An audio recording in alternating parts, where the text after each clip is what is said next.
Hello everyone, today we are going to talk about what should I eat for diabetes. Okay, now I'm going to summarize exactly what we are going to talk about and you decide if you want to watch the entire video or not.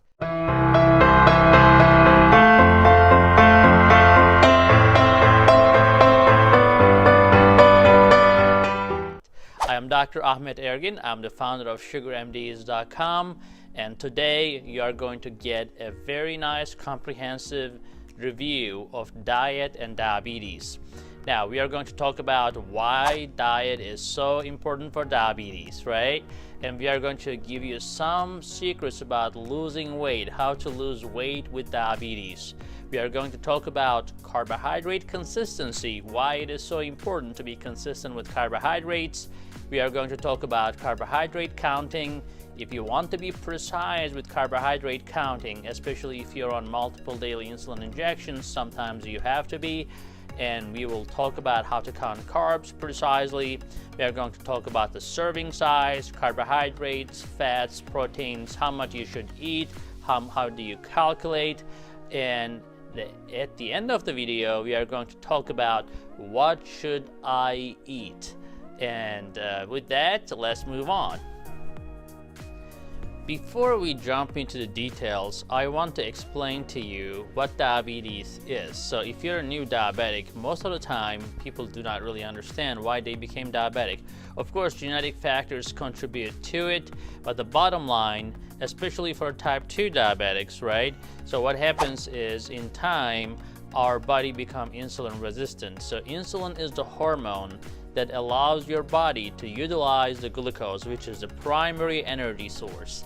So if your body is not able to get that glucose within the cells, then you're not going to feel good, your blood sugars will stay high. It's like you have $1 million locked in the bank, but you cannot pull your money. That's miserable, right? So most of the time, that's how patients with type 2 diabetes feel. They're tired and they keep gaining weight. Also, the reason for gaining weight, again, the problem with type 2 diabetes is not necessarily totally deficiency of insulin. They do not respond normal or even high levels of insulin. So most patients with type 2 diabetes actually have high insulin levels, not low, but they are unfortunately insulin resistant, and that is a problem. Especially every time they eat a carbohydrate containing food, their blood sugar tend to rise quickly because the insulin they have in their system is not working properly. Okay, let's talk about why diabetes is so important. Now, when we treat anybody with diabetes, we have something called ABC of diabetes, right? So A is your A1C. So if you do not know what A1C means, or you may have a little idea but not too much, you can definitely go to our website. We have an entire article about that at sugarmds.com/diabetes-education. Or just go to our website and go to diabetes education tab and you will find our article about that.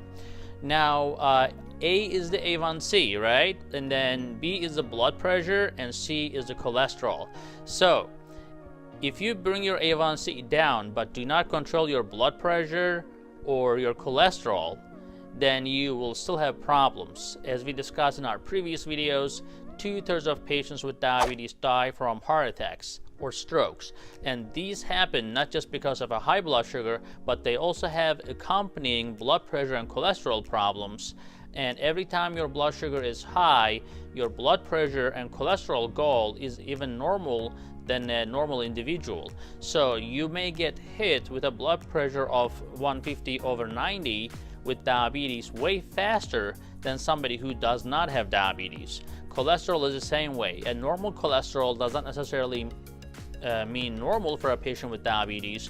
Their upper level is much lower when you have diabetes. So for example, the LDL cholesterol, the bad cholesterol, should be less than 100 for every diabetic. Although the upper limit of normal can go up to 160 when you run a blood test, it may look okay for a regular person, but when you have diabetes, your goal of LDL is much lower because in the environment of high glucose, the cholesterol makes a bigger impact to block your arteries and cause a heart attack. So as a result, when we talk about diet for diabetes, we are not only targeting your blood sugar, but we are also targeting your blood pressure and then your cholesterol as well.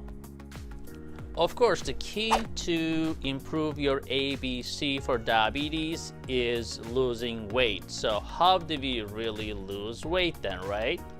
So I'm going to give you a quick formula in terms of how much calories you should eat, right? So that's a common question that I get from my diabetic patients is, doctor, how much should I eat? Now, of course, counting calories and counting carbs is going to be extremely useful, but if you don't know what you're counting to, then that's not really going to help you, right? So you can count your calories, but if you're counting your 5,000 calories every day, of course, there's too much. Everybody would know that. But if you don't know your personal goal, then you will never achieve the weight loss goals, which will improve your A1C, your blood pressure, and your cholesterol. Now, how do you determine how much you should eat to lose weight? So first you determine what is your basal caloric needs, right? So or overall needs for any individual who is an active. Let's say talk about an active man. And men and women are different, age makes a difference sometimes, but let's talk about an active man. When I say active man, somebody who's always out at work, who works out, and those people generally require 15 calories per pound. So if you are 200-pound individual, that means that you're really, muscular and fit. You're gonna need around 15 times 200. That is around 3,000 calories. That is to maintain your weight. So if you're a sedentary man, if you're a woman, then you're probably, or an active woman, I would say, an active woman and sedentary man will need 13 calories per pound. Why am I putting the sedentary man and active woman just in the same bucket? Just because overall men burn more energy, more calories, they're more muscular, their bone mass is bigger. It's just a natural thing that the men burn more calories at the same weight. So as a result, 13 calories is if you're sedentary, and if you're a woman, active women, we are looking around 13 calories per pound to maintain your weight. Okay, now the next class would be sedentary women, or women who's after menopausal or after in their 40s. Generally, they need 10 calories per pound to maintain their weight. Again, these are ballpark figures. You may have a high metabolism or lower metabolism, but that's not going to be like 50 to 60% difference. If you are an individual with low metabolism, maybe you will have a 20% less needs than a person with a high metabolism. The common problem we see all the time is underestimation of calories. The studies show that when men and women estimate that they're eating 1,500 calories, they are typically eating around 2,000, but they underestimate down to 1,500, and that's because of the calculation problems, but also psychologically we tend to underestimate that. So if you're a pregnant woman, that would be around 15 to 17 calories per pound. So once you determine that how much you need to subtract 500 to 1,000 calories from that number in order to lose 1 to 2 pounds of weight a week. And that is the healthy amount of weight that you can lose. So let's say a sedentary man or let's say sedentary woman, age of 42, and she is 150 pounds. So her needs are 1,500 calories, right? So for her to lose 1 pound a week, she should go down to 1,000 calories. And when I say 1,000 calories, I mean it. That means that you have to calculate and be serious about, when you're counting your carbs. And now we're gonna move on to, how to count carbohydrates and consistency and so forth. And that's going to give you a very good idea. Okay, let's start with carbohydrate consistency and carbohydrate counting. The reason we emphasize carbohydrate consistency in a lot of individuals is if you know what is coming in, then your medications can be adjusted a lot easier, right? So if you are on, let's say, a glipizide or glyburide or glimepiride, when the doctors give you that medication, your insulin levels go up. So if you are not providing a steady amount of glucose to your system, then your blood sugars will drop. Now, doctors will give you a dose based on what they estimate your needs are. And let's say you're taking 5 milligrams of glipizide, right? And then you are eating 60 grams of carbohydrates per meal, and that is helping you out great. You're not gaining weight, you're not losing weight, that is perfect. If you are gaining weight, that means that we have to cut down on your calories, including your carbohydrates. So sometimes we tell them to eat 45 grams, but that comes with a reduction in the medication dose as well. So I always tell my patients, do not change your diet drastically without telling me, because the medications you're on is based on what your needs are at that time. If your needs change, your medications needs to change as well. And when you are not an expert in this area, when you try to manage yourself, when you doctor yourself, most of the time you will put yourself into trouble. So please do not do that. So carbohydrate consistency is also important for people, as we said, taking oral medications, but for patients who are taking insulin as well, if they're not willing to count carbs, as we discussed in our previous video where I talk about how to take insulin safely, we get into detail about this, but here I'm going to explain briefly that if you are consistent with your carbohydrates per meal, then your insulin is also consistent, then they are going to match and you should not have any problem, right? So we are going to talk about how to really estimate, because you cannot always look at the label. Sometimes you just have to estimate. And to estimate, we look at the hand. Our hand is the best guide. So a fist will equal to a 1 cup of carbohydrates. So if you just make a small fist, look at the food, look at your fist, you can estimate that that will be a 1 cup of that carbohydrate. Your palm could be equal to 3 ounces. Again, the thickness of your palm and the width of your palm would determine 3 ounces of food. Typically, we use ounces for the protein. Your thumb will be around 1 ounce of food. So these are just general guidelines to help you. Now with carbohydrate counting, if you want to get more education and training and want to be more into it and adjust your insulin as you go, because some people are not very regular, they're younger maybe, or their lifestyle is different, they eat outside and so forth, they may not be very consistent, they may not meal prep, or they may not be home, or whatever it may be. Those people need more flexibility.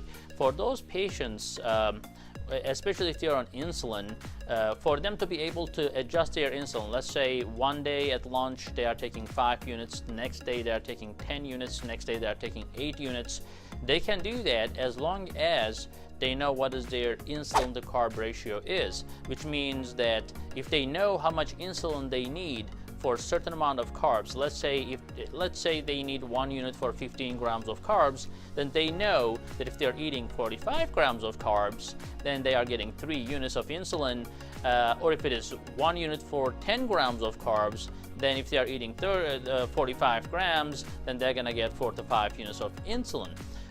So we are going to jump into now how to actually estimate, how to do a plate method, where we actually, especially if you're a new diabetic, we explain to you, how to create a plate. Let's move on to that right now.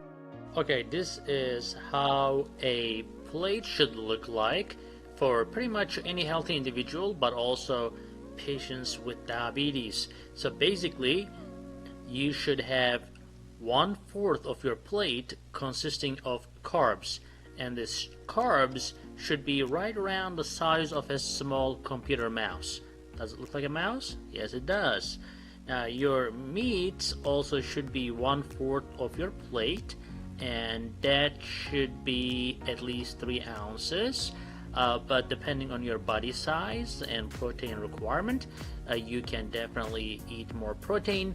The key here is to eat a lean protein. That could be a lean chicken or fish. Fatty fish is okay because it's healthy fat. But for example, red meat has a lot of unhealthy saturated fat, so we are avoiding that. However, non-fatty lean meats are okay, and if you are big and if you're working out trying to build muscle, it is okay to have more meat unless you have special contraindications. Now, the greens are okay to have as much as possible, at least half of your plate. 1 cup of uncooked vegetables is only 5 grams, so you don't have to count that. You only start counting these green vegetables if you are eating more than 3 cups, which is more than 15 grams of carbohydrates. Since we talked about the plate method, now I want to talk to you about the exchange system. Now, once you determine that you want to have 3 servings of carbs, for example, in the 1/4 of your plate, then you have the right to change now. But you have to really know how much of a rice is how much of a pasta. 1 serving of a pasta versus 1 serving of a potato versus 1 serving of a rice, 1 serving of a bread. So as long as you understand that exchange concept, then I can tell you that, for example, eat 3 servings of carbs. Then that 3 servings could be 3 different carbs if you're having 1 serving of each, or you can have 2 servings of 1 carb and 1 serving of another type of carb. Then that also will fit the bill. So we talked about dividing our plate. We talked about having 1/4 of the plate as carbs and 1/4 as protein, and 1/2 as raw vegetables, salads, etc. Now, how do we really estimate and how we really come up with a quick determination? So basically, if you're having pasta, 1/3 of a cup would be your 15 grams of carbs, which is 1 serving. For rice, that is also 1/3 of a cup. For potato, boiled potato, it is 1/2 of a cup. For bread, it's 1 slice. For corn, it is 1/2 of a cup. Again, the computer mouse can give you a size estimation in terms of your pasta, rice, potato, as far as 1 starch choice as 15 grams. And if you have the whole cup of pasta or whole cup of rice, that means that you are having 3 choice, which is total of 45 grams, since 1 choice is around 15 grams. Again, you can change. You don't have to eat the same things. You just have to be consistent in terms of total carbohydrates you eat in most cases. Or if you are counting carbs, you can take a variable amount of insulin depending on how much carbs you're eating. But if your doctor prescribed you a fixed amount of insulin per meal and prescribed you a certain amount of carbs, and if that is easier for you to do so rather than just keep counting carbs, then you can just estimate how much carbs you're eating, trying to stick to your ballpark figure around 45 to 60 or whatever is recommended for you. And you can exchange pasta to rice, rice to potato, bread to corn, whatever you feel like eating. All you have to know is how much of that food is equal to 1 exchange, which is 15 grams of carbs. When it comes to your protein, this is your size of a deck of a cards that is basically telling you that's around 3 ounces. You can use your palm as we discussed, so that is another way of doing it. So palm of your hand is around 3 ounces, or you can just imagine a size of a deck of cards. So you can this could be chicken, this could be fish or beef, whatever it may be. For those people who actually want to precisely count carbs, it takes time and effort. Yes, sitting down with the educator helps, but the educator is not going to infuse the information to your brain and lock it in. So now I'm going to show you a table where you can actually see commonly eaten carbs, commonly chosen carbs by many of us. And once you practice it, once you understand what you're doing, what you're eating commonly, then it's going to, the repetition is the key. You know, once you understand how much of a rice you're eating and how much of a carb is that, or how much of a bread you're eating and how much of a carb is that, then you get the hang of it. Then you don't have to necessarily open a book or Google things, or or go to your app to necessarily find out.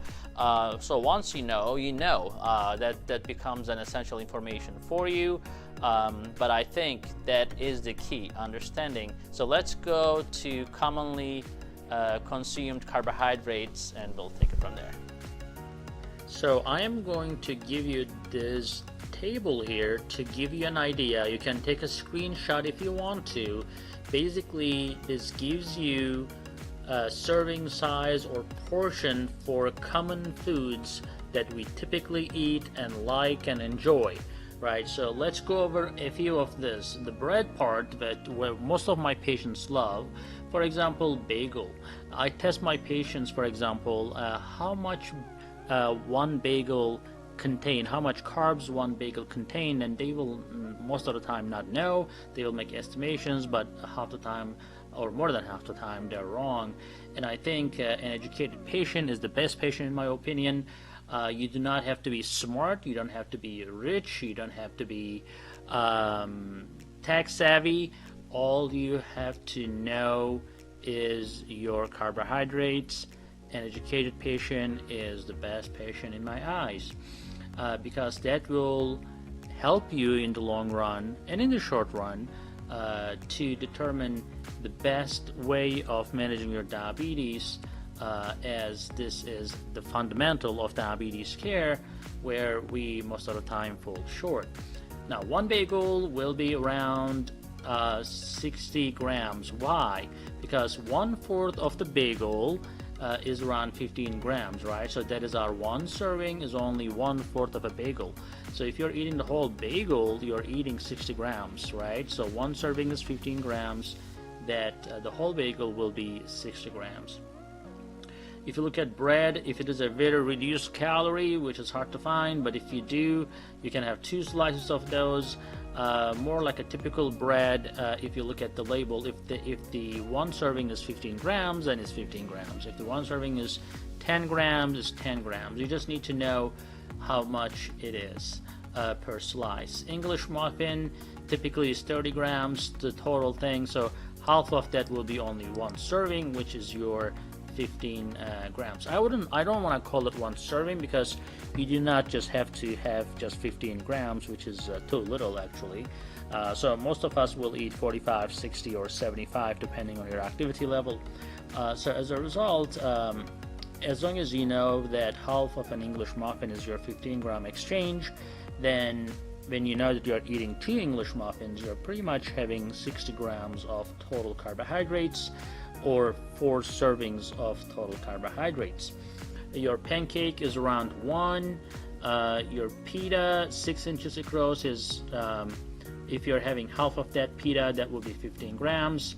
One plain roll would be 1 serving. A taco shell, 5 inches across, will be 2 serving, which is 30 grams. A tortilla is 1. A waffle is 1 if it is 4x4. Again, your cereals, your couscous, your granola, grits, pasta, you can find all these here for your information. I'm not going to go over it because that is really a long list here. Again, your fruits, a lot of people ask me, what should they eat? We have a separate video in terms of the fruits and how much fruits can be eaten and their serving size, etc. But if you look at here, for example, banana is a lot of people's favorite. A half a banana, around 4 ounces, will be your 15 grams. So if you're having a sizable banana, a full banana, then that will be around 30 grams of carbs. On the other hand, apple, 1 small apple will be 15 grams. Cherries, 12 of them will be 15 grams. 3 dates would be 15 grams and so forth. Again, the fruits have different glycemic indexes, so you need to pay attention to that as well. My favorite fruits are blueberries, blackberries, and let's see, orange is good in terms of the glycemic index being low. Strawberries are good, raspberries are good, watermelon is not that good, so you have to pay attention to that. Grapes are not that great, honeydew is not good. These ones, when I say not good, I mean it's going to spike your blood sugar due to glycemic index. But bottom line, this is a good list, and you can definitely Google anything. If you just Google and say, okay, you know, whatever that could be, just write it down, let's say an apple, and just put a space and carbs. Google will pull up from millions of websites exactly what you're looking for and will pop up onto your face. And that is as easy as that. For people with smartphones, that's great. For our less tech savvy patients or older patients, I recommend them to carry a carbohydrate book, which is not that difficult. It is a small book, and as I said before, if you continue to practice that, you will be a pro, you'll be an expert. You will not have to look at carbohydrate content in an apple every day if you're eating apple every day, right? So you will be able to remember that, and that will make your life easier in time. Okay, finally we are going to talk about reading labels. So basically, if you are shopping and you have diabetes or not, I recommend everybody to know how to read labels. That is going to give you an idea what you're putting to your system. You could be an athlete, you could be a regular guy just like me, or you could be a patient with diabetes. Regardless of the fact that you should understand what you're eating in terms of total carbohydrates, fat, trans fat, saturated fat, protein.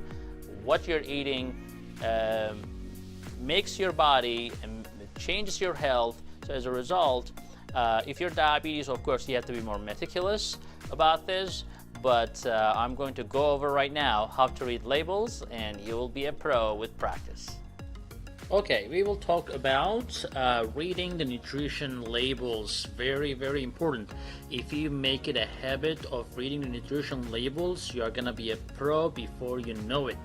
So, I do that. I don't have diabetes, but I'm a diabetes expert, and I feel like I have to know what I'm doing before I teach anyone else. And I think anyone who is fit and who's into health and fitness always look at the nutrition facts regardless of if they have diabetes or not.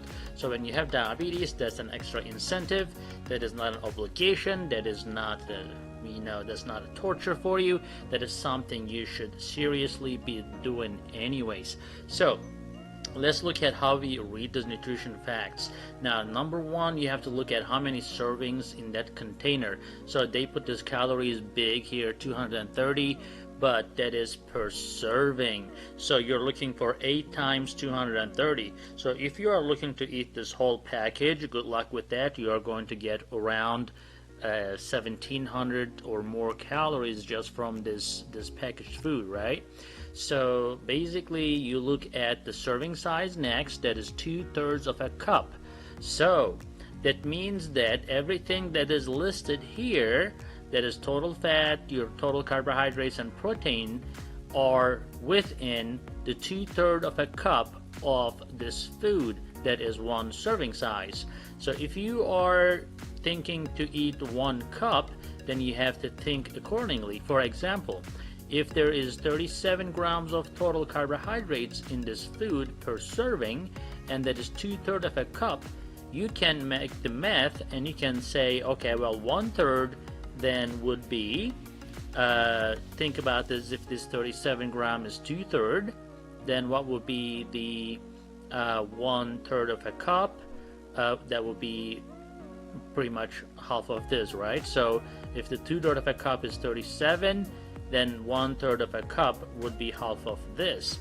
So that would be around 18 grams. So if you are looking for the whole cup, that would be 18 times 3, which is 54 grams. So basically, if you are looking to eat 1 cup of this, which is more than 1 serving, then you can adjust your total carbohydrates being 54. So you can make your calculations accordingly. So if you are eating a fixed amount of carbs per meal, let's say you're trying to stick to 60 grams of carbs, that 54 grams almost puts you to your target. And then you can look into how much protein you're getting. So if you have a protein goal, as we discussed, an average sedentary man eats around 50 to 60 grams of carbs. But if you are more into sports, you're more active, and you're working out, lifting weights, you may definitely need more than that, as much as twice or even more than that, if you're burning it out and if you're building muscle. On the other hand, you also have to look at your total fat. The next thing you need to look at is saturated fat. We want to keep the saturated fat less than 10% in our diet. So basically what you're looking here is 5% of that food is saturated fat. So that is not necessarily a bad thing, because it is less than 10%. So anything you eat should have less than 10% saturated fat. Trans fat is 0, which is great. That's something we try to avoid. We do not want to have trans fat in our diet. Processed foods, most processed foods have trans fats. Margarines, hydrogenated oils, especially those cookies, pastries, they all have a lot of trans fat. So that is your biggest enemy. So you need to totally avoid that. Saturated fats are okay up to 10%, as we said. You pay attention to big time to your total carbohydrates. Again, even when you buy rice or you buy bread, most things are in packages nowadays, and you just have to have a quick glimpse to see how much carbs they have per serving, and then you will figure it out. And then again, if you're buying same things again and again and eating again and again, which most people do and we all do, then you do not have to look at that, because you have something called memory, right? You will memorize this next time. Unless you are buying something totally different, then you will have to look at their nutrition facts. But if it is something that you already know, then that becomes easier and easier as you go along, as you pay attention to your nutrition labels. Okay, the striking question finally, what should I really eat, right? So most people know what they're eating, but they don't know necessarily if it is good or not. So let's make a general statements here where you can pick what you want to eat from these choices. So in terms of carbohydrates, as you all know, lots of fruits and vegetables, legumes, food with high fiber content, right? Low fat dairy is okay as well. So carbohydrate wise, you can eat carbohydrates. How much carbs you should eat, that is based on your needs. Some people will need as low as 30 grams of carbs per meal, with some snacks in between, maybe 15 grams of snacks. Some people will need up to 60, 75 grams or more carbohydrates if they are very active individuals. So as we discussed about the caloric needs, so once you determine your caloric needs, around 40 to 50% of that can be carbohydrates. So as long as you're burning these carbohydrates and not letting the blood sugar go high, and you're maintaining your weight or even losing weight, then even if you're eating 60 to 75 grams of carbs per meal, is not going to really be a problem. Like personally, I eat around 75 grams of carbs per meal, but I work out a lot. As a result, I do not gain weight. If I was a patient with diabetes, I would have taken enough insulin to cover my carbohydrates. So I make sure that these sugars are going to my muscles, and then I burn that sugar later with the exercise and for my daily activities, of course. So as a result, as long as you maintain your weight, carbohydrate depends on your needs. Now, as we discussed in our article in our website, again in the sugarmds.com under diabetes education, which diet is best for diabetics, there I talk about in detail, but my favorite is the Mediterranean diet. I'm a Mediterranean. I'm from Turkey, but I mean that is one of the reasons that I prefer Mediterranean. But that's the only diet actually has been proven to reduce the mortality, which is dying from heart attacks and strokes. It has been proven to reduce the number of medications we give to patients. So as a result, Mediterranean diet is your best friend. Of course, you can do low-fat diet, low-carb diet, low-salt diet, whatever it may be, as long as we are keeping your calories low and you are eating the right foods, you are still okay. So when you're on a low-fat diet, for example, that doesn't mean that you can go eat all the other carbs out there. You still have to choose the right amount of carbs. When you are on a low carbohydrate diet, some people, for example, follow these ketogenic diets and so forth, but they end up eating so much saturated fat that their cholesterol go up, and that's not our goal, right? So we have to make sure we control A, B, and C. Your A1C, your cholesterol, and your blood pressure at the same time. So we are looking to have high potassium, which comes from your veggies and fruits, that reduces your blood pressure, right? And then you choose the right carbohydrates, which is low glycemic index carbohydrates with high fiber. That will help. And of course, when you are eating in a Mediterranean diet, for example, you eat carbohydrates, proteins, and fat. When you choose fat, you need to choose fat with very low saturated fat. So it is recommended to have less than 10% saturated fat in your diet. Again, saturated fats are commonly found in animal fat. So if you can avoid animal fat like steaks or red meat, if you're eating red meat, it has to be really lean.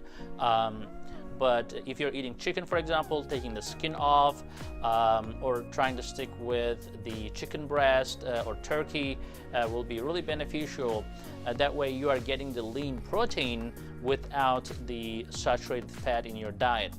One thing that you have to totally avoid is trans fat. Trans fat recommendation in a person's diet for any individual is 0. So trans fat never helps you. That is the basic source of heart attacks and strokes. So hydrogenated oils commonly used in processed foods and commonly used in bakery. That's why we always tell patients avoid. Unfortunately, the biggest fall for our diabetic patients are bakery. Of course, everybody likes bakery. You just need to limit it to as low as possible. So if you like cookies, if you like to have cookies once a day, every day, instead of having 3-4 cookies, just have one. Take a walk after that. Limit it, and I think you'll still be winning. But if you can totally avoid it, that's gonna give you the best health ever. Now we talked about the carbohydrates, we talked about the fat content.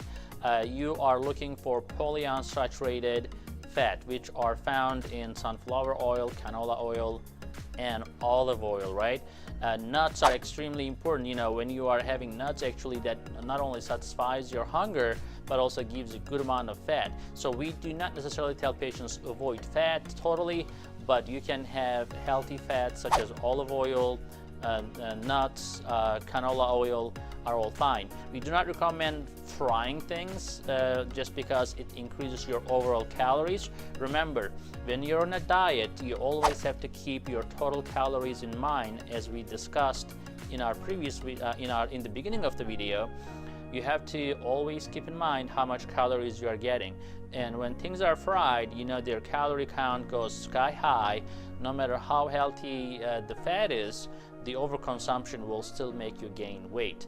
And when you gain weight, you become insulin resistant, your cholesterol goes high anyways. So as a result, we have to keep our calories down, eat healthy fat, eat the right amount of carbohydrates and the right carbohydrates, And when it comes to the carbohydrates, as we discussed, it needs to be low glycemic index. Try to keep your glycemic index below 60 in most of the carbohydrates you eat.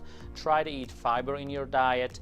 Around 25 to 30 grams of fiber is recommended in a person's diet. That includes patients with diabetes. And when you count your carbohydrates, it is okay to take the fiber off. So if you're having 45 grams of carbs, but there's 10 grams of fiber in that, it is okay to count as 35. We call that net carbs. So I hope that video was helpful to you. And if it is, please give a thumbs up and subscribe to our channel for many more videos to come so you don't miss anything.